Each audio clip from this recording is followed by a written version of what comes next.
Hoy a esta hora, a la hora de que vamos a escuchar su bendita palabra, es Dios predicando su palabra, mis hermanos, y es un deleite, un gozo darle continuidad a todas y cada una de las cosas que nos va mostrando.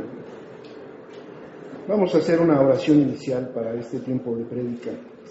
Bendito Padre Santo, Señor Dios, te damos gracias hoy a esta hora, que tú nos ministras, Señor Dios, con tu bendita palabra, Señor Dios, que Padre Santo, nosotros estemos prestos a escuchar lo que hoy tú nos quieres compartir, Padre Celestial, a través de esta bendita palabra y la guía de tu Espíritu Santo, Señor Dios, que como bien lo menciona tu Salmo 143, verso Dios, nos enseñes a hacer tu voluntad porque tú eres nuestro Dios y que ese buen Espíritu nos lleve siempre a tierra firme, a tierra segura, Señor Dios. Gracias, Padre Santo, te damos hoy a esta hora, en el nombre precioso de Cristo Jesús. Amén. Pues mis queridos hermanos, hoy tenemos este mensaje en la prédica que tiene por título Atajos del pecado, línea recta de la santidad. De tal manera que, ¿se escucha ahí bien, mis hermanos? ¿Sí? Ok. De tal manera que va a tener un sustento de carácter bíblico en el libro de Génesis, capítulo 38, al cual les invito a que acudamos, y previo a que le demos lectura, haremos el compartir de algunas cosas en particular. Génesis 38. Un atajo, hermanos, es un camino corto entre dos puntos. Generalmente nosotros buscamos la manera de llegar de un sitio a otro, a veces igual y porque andamos en medio de caminar dentro de mucha gente o en medio de un tráfico, procuramos buscar el camino más corto, a lo cual generalmente llamamos atajar. Cabe hacer la mención nada más como de manera cultural que hay palabras homófonas que se escriben, se pronuncian igual, pero quieren tener diferentes significados. En este caso, atajar quiere decir llegar de un punto a otro en el mayor tiempo posible, en el tiempo más corto. Y hay otra palabra que se escribe con H y que es solamente un pequeño rebaño. De manera curiosa, nosotros somos un pequeño rebaño que a veces quiere tener atajos, ¿verdad? De ahí el que nosotros entendamos que este tema de la prédica se vuelve un atajo para pecar muchas veces en vez de caminar en línea recta hacia la santidad. La línea recta nos habla de que es la distancia más corta entre dos puntos. E incluso nosotros a la hora de cruzar la calle, la recomendación es siempre cruzar en línea recta donde se encuentren, no cruzar en diagonal, porque si ustedes cruzan en diagonal, tienen más posibilidad de que el tráfico les alcance. Siempre en línea recta, mis hermanos. Y es interesante observar cómo la palabra de Dios que nos ministra y nos enseña, nos hace ver hoy a esta hora en el capítulo 38 de Génesis, la vida de Judá y Tamar. Judá es el cuarto hijo de Jacob y que dentro del contexto que se inserta este capítulo por la sabiduría omnisciente de nuestro Dios, obvio, pues le antecede el capítulo 37, que habla precisamente de cuando los hermanos de José lo entregan a estos ismaelitas que eran comerciantes, porque conspiraron contra él para deshacerse de él. Y uno de los que mencionó el que, ¿por qué atentar contra su vida? Mejor vendámoslo como esclavo, fue precisamente Judá. Y les invito a que le demos lectura a estos primeros versos de este capítulo 38. Por reverencia a la palabra, nos ponemos de pie. Tenemos la versión Reina Valera, pero finalmente hemos observado que la palabra en las versiones que tengamos nos habla de lo que tenemos que entender de manera... ¿Perdón, hermano? Es Génesis 38. Muy bien. Aconteció en aquel tiempo que Judá se apartó de sus hermanos y se fue a un varón adulamita que se llamaba Hira. Y vio allí Judá la hija de un hombre cananeo, el cual se llamaba Súa, y la tomó y se llegó a ella. Y ella concibió y dio a luz un hijo, llamó su nombre Concibió otra vez y dio a luz un hijo y llamó su nombre Onán. Y volvió a concebir y dio a luz un hijo y llamó su nombre Sela. Estaba en Kesib cuando lo dio a luz. Hasta ahí pueden tomar asiento, mis hermanos. Hasta el verso 5 damos lectura y vemos que con el contexto que antecedió de que Judá se separa de sus hermanos, podemos entender que acudió a otro espacio geográfico en el cual llega a tener una amistad con un adulamita que era un idólatra, un hombre pagano, y que evidentemente iba a influir en la manera de conducirse precisamente de Judá. ¿Y qué es lo que ocurre, hermanos? Ahí conoce a una mujer cananea que nace de un hombre llamado Súa, ¿verdad? Que curiosamente quiere decir salvación, pero nada que ver porque era un pueblo precisamente de un pueblo pagano, idólatra.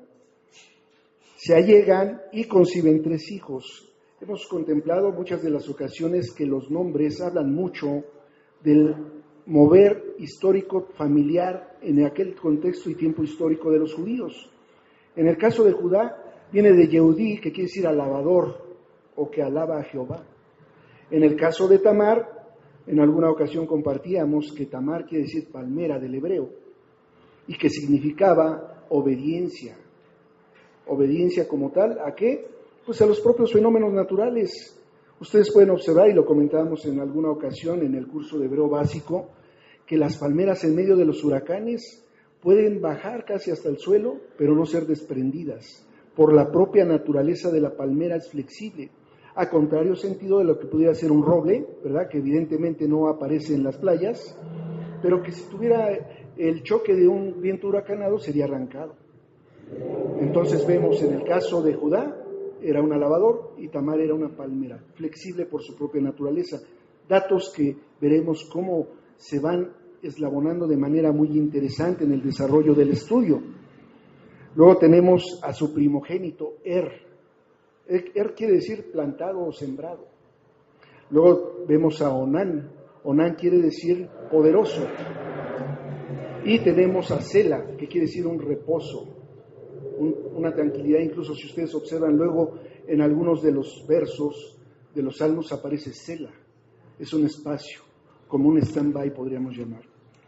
Pero lo interesante de esto, hermanos, es ver que en el desarrollo de este tema, atajos del pecado, línea recta a la santidad, vemos cómo los personajes que aquí aparecen son susceptibles precisamente de alejarse del Dios Altísimo e incurrir en pecado. Y esto puede tener ciertos puntos de confrontación o de identidad que son ministrados a través de la palabra para nuestra edificación en lo personal y en lo congregacional. Y vemos de entrada como, por ejemplo, en el caso de los hijos, se menciona, nos podemos remitir, ya no se levanten, yo le doy lectura, nos quedamos hasta el verso 5, después de que se da luz a Sela. Después Judá tomó mujer para su primogénito, el cual se llamaba Tamar, en este caso palmera, ¿verdad? Que quiere decir plantado, sembrado. Y el primogénito de Judá fue malo ante los ojos de Jehová y le quitó Jehová la vida. Vemos que, si bien es cierto, Judá provenía de la familia de Jacob, que en su momento ya a estas alturas era Israel, porque ya había tenido su encuentro con el ángel propiamente, ya había sido enderezado, y Israel quiere decir Dios endereza, indistintamente de los muchos más términos o conceptos que se tenga de Israel, del estricto sentido del hebreo quiere decir Dios endereza. Ya que estaba enderezado, que dejó de hacer aquel camuflajeador, manipulador, tramposo, pagó la consecuencia trabajándole a su suegro 14 años por 2 mujeres. Ahora ya vemos que como padre, y en este caso ya como abuelo, evidentemente a la distancia porque Judá los abandona y se va a una tierra pagana, va a tener la influencia de los 3 hijos de Judá de esa nueva manera de vivir. Se hace viva la palabra de que las malas compañías corrompen las buenas costumbres, y no iba a ser la excepción con el adulamita Hira en relación a Judá. Y entonces narra aquí la palabra, que hizo lo malo delante del Señor y le quitó la vida.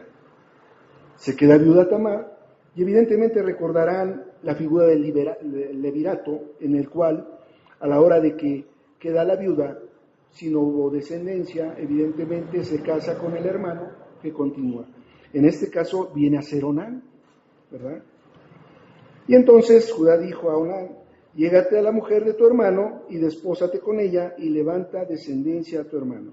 Y sabiendo Onán que la descendencia no había de ser suya, sucedía que cuando se llegaba a la mujer de su hermano, vertía en tierra para no dar descendencia a su hermano. Estaba obrando mal Onán. E incluso a nivel de carácter clínico hay una práctica que se le llama onanismo, que es sinónimo de masturbación. Era lo que operaba en la manera de actuar perversa de Onán, en el cual a la hora de allegarse con Tamar solamente era un encuentro carnal sin ningún compromiso y vertía fuera para no generar descendencia. ¿Y qué es lo que pasa? Y desagradó en el verso 10, y desagradó en ojos de Jehová, que hacía lo que hacía, a él también le quitó la vida. Vemos cómo el Señor, que es santo, justo, también le quita la vida a Onán. A ese poderoso, desde la perspectiva de Judá, le quita la vida. Obviamente, ¿qué es lo que pasa? En el verso 11, y Judá dijo a Tamar, su nuera: quédate viuda en casa de tu padre hasta que crezcas, Sela, mi hijo, porque dijo, no sea que muera él también como sus hermanos, y se fue Tamar y estuvo en casa de su padre. La reacción propiamente de Judá fue de temor. Él asumía el problema a Tamar, pero no era de preguntarse en esa ley de la siembra y la cosecha, y por lo que hacía al capítulo anterior, el 37, en el que se narra cómo sus hermanos se entregan a José, no despojaba dentro de esa conspiración Judá con sus hermanos a Jacob de su hijo José, no le quitaba al hijo de la manera en que estaba procediendo. Pues el Señor no permite las injusticias, y aquí prácticamente Judá se estaba quedando sin 2 hijos. ¿Qué tanto haya influido la siembra y la cosecha? Dios es soberano para hacer todas y cada una de las cosas. De tal manera que la conducta de Judá, en ese sentido, era precisamente salvar a Sela, a ese remanso, a esa paz que él le propiciaba como su tercer hijo. Y evidentemente veía en Tamar la causante de la muerte de sus hijos. Pero ¿qué ocurre, hermanos? Pasaron muchos días y murió la hija de Súa, es decir, la esposa de Judá. Después Judá se consoló y subía a los trasquiladores de sus ovejas en Timnar, y él y su amigo Hira, el adulamita. ¿Verdad? ¿Qué era lo que hacía propiamente Judá a la hora de subir con los trasquiladores? Ahorita vamos a ver el desarrollo, porque aquí estamos viendo cómo, en un primer punto, los hijos de Judá incurrieron en pecado totalmente abierto delante de Dios, y el Señor juzgó y ejecutó juicio. Cosa que evidentemente todos, a la hora de ausentarnos de la presencia de Dios en nuestra vida, corremos ese riesgo latentemente. Nosotros de manera permanente debemos estar asidos de la mano del Señor, con lo que ya hemos comentado en más de una ocasión, que es en la comunión permanente. Y fue dado aviso, el número 13, a Tamar, diciendo, he aquí, tu suegro sube a Timnar a trasquilar sus ovejas. Entonces se quitó ella los vestidos de su viudez y se cubrió con un velo y se arrebozó y se puso a la entrada de Enaim junto al camino de Timnat, porque veía que había crecido Sela y ella no era dada a él por mujer. Ella se preguntaba, ¿cómo si ya está creciendo Sela? ¿Por qué Judá no me lo da como esposo? Era lo que ella demandaba como un derecho del liberato.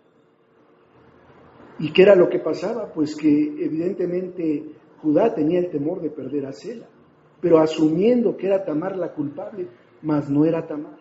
era la propia conducta de Judá alejado de Dios y que transmitió por el efecto generacional a sus hijos, cosa que con antelación veíamos respecto al día de reposo en Éxodo 31, 16, 17. Hace unos momentos veíamos esa ley por generación perpetua en la cual los padres tienen que ministrar a los hijos para ser vivo. La cita de Deuteronomio 6:4, escucha Israel, nuestro Dios uno es, y que tenía que transmitirse a los hijos. No había sido el caso de Judá respecto a sus hijos, y sus hijos naturalmente se comportaban alejados de Dios. Son vivencias que hemos observado en diversos pasajes de la palabra, como en el caso que recién veíamos del sumo sacerdote Elí y de sus hijos Ofni y Fines. ¿Y qué es lo que ocurre? Entonces, menciona el verso 15, y la vio Judá y la tuvo por ramera. Es decir, Tamar no era ramera, pero ella encubrió su condición de viuda, se atavió de tal manera que a la hora de que Judá pasara cerca de ella, contratara sus servicios, sin ser ella ramera. Ella se atavió de tal manera que Judá se convenciera de que por un dinero ella podría darle esa satisfacción, porque la condición de Judá era viudez y estaba buscando de alguna manera un consuelo. Y entonces se apartó del camino hacia ella y le dijo, ¿qué es lo que hizo Judá? Tomó un atajo al pecado. ¿Sí? Dijo, aquí hay una mujer de la vida galante, voy a consolarme, voy a complacerme, en vez de caminar en línea recta a la santidad que le competía en esa condición a Judá. El hecho de ser viudo no le impelía o no lo instaba a fornicar, sobre todo él viniendo de toda una formación israelita o una formación en la cual eso el Señor no permitía, pero buscó el atajo en vez de la línea recta de la santidad. Acude a ella, déjame llegarme a ti pues, no sabía que era su nuera, y ella dijo, ¿qué me darás por llegarme a mí? Él respondió, yo te enviaré del ganado un cabrito de las cabras, y ella dijo, dame una prenda hasta que lo envíes. Entonces Judá dijo, ¿qué prenda te daré? Ella respondió, tu sello, tu cordón y tu báculo que tienes en tu mano. Y él se los dio y se llegó a ella, y ella concibió de él. Esos elementos que él le da en prenda antes del pago del cabrito representaban autoridad, representaban la identidad del propio Judá. Pero evidentemente Tamar, para resguardarse y protegerse, y que Judá en su momento no se deslindara de la responsabilidad de que ya había concebido ella un hijo de él pudiera zafarse de tal responsabilidad, y veremos en el desarrollo del mismo capítulo cómo lo confronta en su momento para decir, de quien son estas cosas es del que estoy esperando. Pero vean cómo se siguen buscando atajos. No solo opera en Judá, opera en Tamar, porque en el caso de Tamar también buscó el atajo de llegarse para tener descendencia. ¿Ok? ¿No me quieres dar a Sela? ¿Es tu reposo, es tu consuelo? Pues entonces voy a maquinar. Maquinar quiere decir implementar artificios para lograr un propósito. Voy a premeditar y voy a obrar alevosamente porque tú estás siendo abusivo al no darme a tu hijo. Es un derecho que me corresponde por levirato y tú por tu temor no me lo quieres dar. Entonces ella llena de ese atajo y en vez de ir en línea recta a la santidad, conservarse en esa viudez y esperar el tiempo del Señor, quiso hacerlo a su manera y se van desarrollando este tipo de acciones. Cuando después de que él le da esto, luego dice el 19, luego se levantó y se fue y se quitó el velo de sobre sí y se vistió las ropas de viudez, es decir, ya cumplió su propósito, se allegó Judá a él, quedó ella embarazada, se pone sus prendas de luto, de viudez, y entonces, ¿qué es lo que ocurre? Judá le envía el pago, el cabrito. ¿Con quién creen? Pues con Hira, su aliado adulamita, con la intención, evidentemente, de no salir a la luz y no él personalmente recoger las cosas, pero no la halló. No la halló porque ya era un plan perpetrado. Y preguntó a los hombres de aquel lugar diciendo, ¿dónde está la ramera de Naín? Junto al camino. Y ellos le dijeron, no ha estado aquí ramera alguna. Entonces él se volvió a Judá y dijo, no la he hallado. Y también los hombres del lugar dijeron, aquí no ha estado la ramera. Y Judá dijo, tómeselo para sí, para que no seamos menospreciados aquí. Yo he enviado este cabrito y tú no lo hallaste. Sucedió que al cabo de unos 3 meses fue dado aviso a Judá. Vean ustedes de qué fue dado aviso, diciendo, Tamar tu nuera ha fornicado y ciertamente está encinta a causa de las fornicaciones. Y Judá dijo, sacadla y sea quemada. ¿Verdad? La doble moral, el atajo de la doble moral. Él era santo y estaba condenando de manera, sin que él lo supiera, con la persona que se había allegado. Y evidentemente asumía esa postura de doble moral y evidentemente, como lo conocemos, de hipocresía, en la cual a la hora de estar condenando de manera pública, él no asumía la verdad de que estaba actuando de manera ruin. No lo sabía él todavía que se había llegado a su nuera. Pero ella, cuando la sacaban, envió a decir a su suegro, del varón cuyas son estas cosas, estoy encinta. También dijo, mira ahora, ¿de quién son estas cosas? El sello, el cordón y el báculo. ¿Qué es lo que ocurre entonces? Entonces Judá lo reconoció y dijo, más justa es ella, ¿verdad?, que yo, por cuanto no la he dado a Sela mi hijo, y nunca más la conoció. Es decir, de cuando él se da cuenta de a quién había embarazado, que no era una ramera sino su nuera, jamás volvió a tener intimidad con ella. Reconociendo, por lo menos se vio en la necesidad de reconocer públicamente que él había obrado de manera ruin, de las dos maneras, buscando atajos. ¿Para qué? Para pecar y salir de la mejor manera librado, sin que fuera fustigado por la opinión pública, ni fustigado por su postura de recta moral. Así también aconteció que al tiempo de dar a luz, he aquí había gemelos en su seno. Sucedió cuando daba a luz que sacó la mano, el uno, y la partera tomó y ató a la mano del hilo de grana, diciendo, este salió primero. Pero volviendo él a meter la mano, he aquí salió su hermano. Ella dijo, ¿qué brecha te han abierto? Y llamó su nombre Fares. Yo les voy a invitar, mis hermanos, a que vayamos a Romanos 12, a la genealogía de Mateo 1, y en el verso 3, capítulo 1, verso 3, y veamos ahí de la genealogía quiénes aparecen. En Mateo 1, verso 3, si alguien nos hace favor de darle lectura, al verso 3, Mateo 1, verso 3. Judá engendró de Tamar a Fares. Amén. Y a Sara. Amén. Fares a Esrón. Gracias, mi hermano. A Aram. Muy amable, gracias, mi hermanito René. Ahí vemos cómo en el caso de Tamar, que también no era creyente, que era de un pueblo pagano, entra en la genealogía de nuestro Señor Jesucristo, ¿verdad?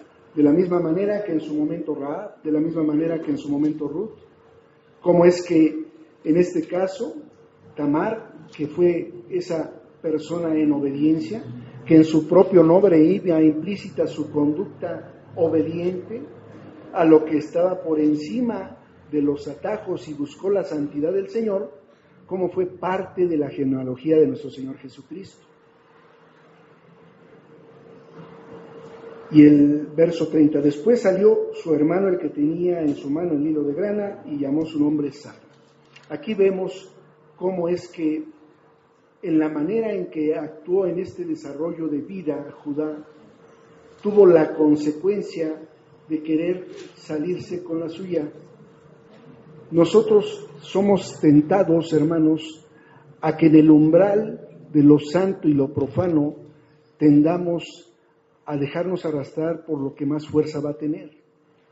Si nosotros, y lo comentábamos hace unos momentos, no estamos fortalecidos, fortificados, blindados por la palabra de Dios, tendemos a actuar y a dejarnos llevar por las maneras y formas que el mundo nos llama a hacer, por las propias debilidades que se identifican con esas maneras de pensar, de no hacer viva la palabra, de ser renovados por la transformación de nuestra mente y de no entender que la voluntad del Padre es buena, agradable y perfecta y en ella hay libertad.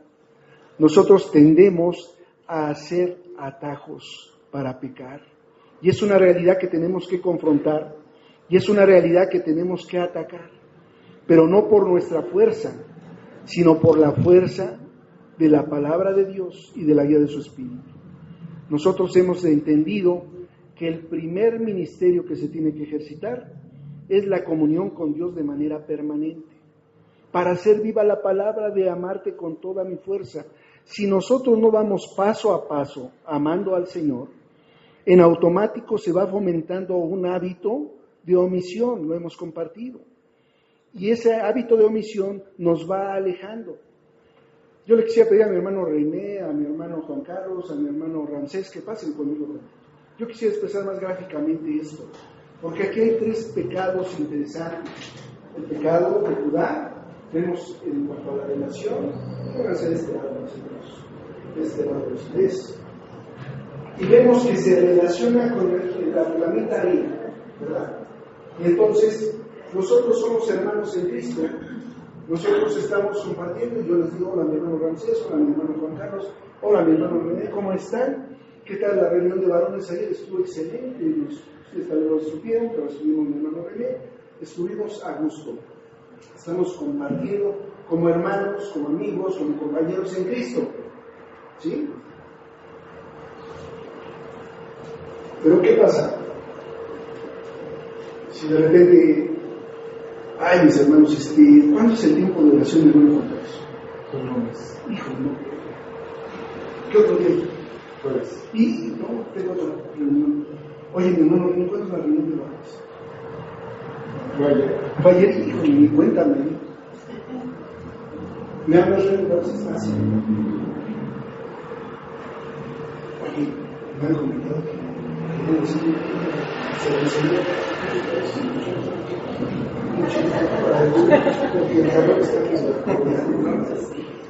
pero no les voy a decir, no los toman muy en serio su papel, eres parte de mí, eres parte de mí, pero yo me estoy enfermo, yo me estoy juntando con otro atlamita, ir al atlamita, ¿y qué va a pasar? Yo como parte del cuerpo me voy a enfriar, me voy a quedar, ¿y qué cree? Se va a permear a los hermanos. Y entonces, tremendo atajo para yo ser feliz. Porque al contrario sentido de lo que dice el Salmo 1, verso 1, bienaventurado el varón que no anduvo en consejo de malos, yo estoy en consejo de malos. ¿Verdad? Y me estoy deteniendo en el pecado y estoy jalando a mi hermano Ramsés para que nos echemos unas chelitas.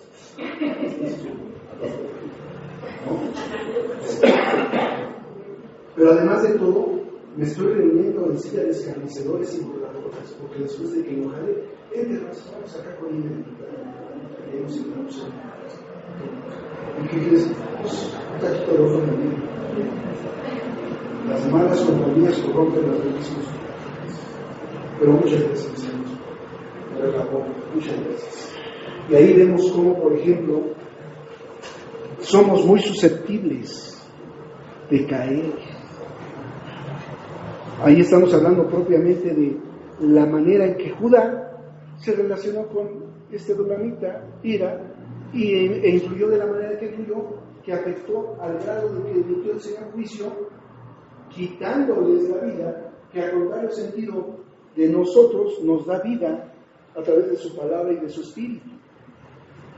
Pero ¿qué pasó con Tamar, esta mujer flexible, obediente, que su propio nombre lo indica, en medio de las tormentas resistiendo, porque ya había resistido primera vez, segunda vez, y luego ahora la postura del suelo temeroso de que se fuera su hijo con él, es decir, asumiendo de manera tácita, aunque no abierta, el que la considerara como una mala persona, que podría estar afectando a su tercer hijo, a lo que era su reposo, su pequeñito. No me lo toques, porque por lo que veo tú traes algo malo ahí. Sí, lo bendices. Y entonces, ¿quién era su salvación? La hija de Sua, su mujer, muere su salvación en tierra pagana. Y entonces cae en la fornicación. Pero Tamar se ataría pecando, y cada quien podría decir, no, pero fue obligada por la conducta de aquel. Pero ¿qué pasa, mis hermanos? Dice el Señor, no es la venganza. Yo cobraré, yo retribuiré. Generalmente somos personas que atacamos y buscamos solucionar lo que está en manos de Dios. Y vemos ahí cómo se va eslabonando en el caso de Tamar. Y vemos entonces cómo se va eslabonando atajo tras atajo. Y debemos de observar en nuestro diario vivir que es más costoso, es de mayor esfuerzo, pero es de mayor retribución la santidad. Aquí nos estamos santificando, hermanos. Aquí estamos separándonos a Dios. Aquí estamos siendo administrados por su palabra. Eso habla de comunión. Eso habla del medio de gracia de la reunión de los santos, de los separados. Y a contrario sentido de lo que fue la murmuración y el chisme y la mala compañía que corrompe la buena costumbre, nosotros somos llamados a ser buenos compañeros con buenas costumbres. Porque si no entendemos ese compromiso, entonces, ¿qué es lo que requerimos? La comunión con Dios, porque estamos careciendo de ella. Y entonces cuando empezamos a hablar de pretextos, de que no me enteré, de que ya no supe, de que no pude ir a las actividades eclesiales o congregacionales, voy a ser atraído por ese avalancha, por ese mundo que me rodea, pero auspiciado y respaldado por mis propias necesidades carnales. Un lugar no puede dejar de estar ocupado. Si donde está mi hermanita Carmen, y sus hermanas, no se mueve, nadie puede ocupar ese espacio. Basta que ella se levante para que, si no uno de nosotros, por lo menos el aire va a ocupar ese espacio. Nada puede dejar de estar ocupado. Si nuestros hábitos u omisiones que no glorifican a Dios no se llevan a cabo con diligencia, va a ser ocupado ese espacio física o abstractamente por otra situación. ¿Cuál? Solo por eso de la pero nosotros corremos el riesgo de ser parte y eslabonada de esos atajos al pecado. Porque así como se dio en el ejemplo gráfico, de no hacer lo que tengo que hacer cuando lo tengo que hacer, aunque no lo quiera hacer, voy a pecar. Miren, hermanos, cuando no hacemos lo que tenemos que hacer, cuando lo debemos de hacer, la línea para pecar es un pasito. Si yo tengo que estar por convicción, no por imposición, en la reunión de los santos, desde el principio de la oración hasta el cierre del servicio, si yo no estoy ahí, estoy en otro lado, ¿verdad? Y aunque yo diga, no, yo puedo, yo me controlo, yo leo en mi casa, basta un telefonema, basta un comercial, basta un ver hacia algo para dar el paso a retirarme de lo que tengo que hacer. De ahí el que sea necesario que seamos diligentes. ¿Y qué es la diligencia? Hacer lo que tengo que hacer, aunque cuando lo tenga que hacer, aunque no quiera hacerlo. Hace ratito nuestro hermano César nos compartía ese ejemplo bien ilustrativo, ¿verdad? En el orden de que su mamita a él le decía, no tengo ganas de ir. No, sí te entiendo, hijo, te entiendo, pues es natural, nos pasa a todos. Entonces, ¿no voy, mamá? No, pues ahora con más ganas. vas sin ganas para que cuando tengas ganas lo hagas con esa convicción. Pero necesitamos entender, hermanos, que no podemos estar jugando a hacer atajos. Cuesta ser separado al Señor, cuesta, pero la retribución es incalculable. No podemos hacernos engañarnos, no podemos engañarnos. Si no podemos engañarnos nosotros, mucho menos engañaremos a Dios. Y de Dios nadie nos burlamos, ¿verdad? Hay que tener ese temor y temblor, reverencia, para hacer lo que tenemos que hacer cuando lo tenemos que hacer. Porque si no, tengan la certeza de que una idea va a anidar de manera negativa y no va a fluir, Necesitamos sacar, como ese ejemplo del vaso de agua sucia, agua limpia, que en ese goteo va drenando el agua sucia hasta quedar agua limpia. La palabra de Dios es esa agua limpia, es ese lavamiento de la palabra. Este ejemplo de vida en ese tiempo y contexto histórico de Judá y Tamar no deja de ser hoy, hermanos, y aún ejemplos de vida más extremos, porque estamos en una condición en la cual se hace viva esta palabra de que a lo malo bueno, a lo bueno malo, pero de manera extrema. Si en su momento Sodoma y Gomorra, en el tiempo que se dio, fue, imagínense a qué potencia se está dando ahora. Y cuánta resistencia se debe de tener solamente. ¿Y cómo resistimos? Con la palabra de Dios, con la verdad, no con la mentira. Hace rato acertadamente se hablaba de el clamor de la falsedad que señalaba nuestra hermana Luz, y que todos compartimos, que sí está desatado como león rugiente viendo a quien devorar. No nos dejemos devorar, hermanos. Una manera de dejarnos devorar es buscando atajos. No los busquemos. Caminemos de manera recta, porque la distancia más corta entre dos puntos es la línea recta. ¿Y qué creen? Recta en vertical, de abajo hacia arriba, de arriba hacia abajo, y recta en horizontal. Alguna ocasión también, en otra prédica, nuestro hermano Ramsés, nuestro hermano César, gráficamente nos ayudaron a caminar de aquí hacia allá, pidiéndole al hermano César, camina en línea recta, y a nuestro hermano Ramsés entre las sillas. ¿Quién llegó primero? Mi hermano César. Porque gráficamente es así, y la vida es así. Si nosotros buscamos la línea recta de la santidad, recibiremos un precio y un galardón, seremos remunerados, pero también como galardonador nuestro Dios también permite que recibamos lo que nos corresponde cuando nos hemos buscado los atajos. Vamos a orar, hermanos. Bendito Padre Santo, Señor Dios, hoy te damos gracias por esta bendita palabra, Señor Dios, que viene de esta compilación de tus libros, Señor Dios, de estos libros santos, Padre Celestial, que han sido inspirados por tu bendito Espíritu Santo, para darnos luz en medio de nuestro quehacer diario, Señor Dios. Permítenos, Señor Dios, ser diligentes, ser puntuales a tu llamado, buscar de tus promesas, Señor Dios, porque están ahí, Señor, y nosotros no debemos buscar maneras a nuestra forma, atajos para pecar, y que eso justifique nuestra manera de hacer las cosas. Tu palabra se interpreta a sí misma, tu palabra es clara, inerrante, permanente, precisa, no tiene fallas, Señor Dios. Ayúdanos a entender que en la comunión que tengamos contigo, nosotros fortaleceremos el espíritu y no la carne, y se preponderará sobre ella para evitarnos, Padre Santo, pecar y alejarnos y fracturar esa relación de comunión permanente contigo. Gracias, Padre, te damos hoy a esta hora por esta bendita ministración que nos has dado, en el nombre precioso de Cristo Jesús. Amén. Amén.